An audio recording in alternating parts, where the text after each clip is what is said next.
Magpadayon ang pag-inspeksyon sa lain-laing mga negosyo sa Mandaue City, bisan pa man kun karon di kinahanglang magdaginot sa gasolina para sa mga sakinan.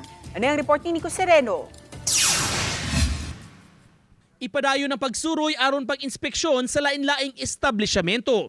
Kini ang gipahibaw sa taga-Business Permit and Licensing Office kun BPLO sa Mandaue City. Taliwa kini sa kamanduan sa pagdaginot sa resources, labi na sa fuel sa mga sakyanan sa gobyerno. Pasabot ni BPLO Chief Attorney Lizer Malate, importante sab ang inspeksyon para masigurong nituman sa mga palisiya ang mga business establishments. Hinuon mihimo sila og adjustments para makatabang sa fuel conservation. Naalam may mga strategy aron nga targeted ang inspection para dili pud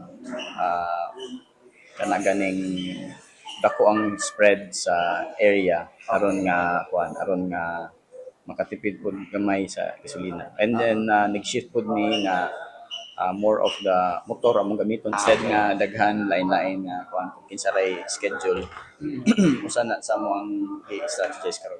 Bana-bana sa BPLO, moabot na sa 1,000 ka mga establishmento ang na-inspeksyon nila. Naragitay kumbaga identified based on risk, based on classification, and based on kanang mga na-issues of complaints.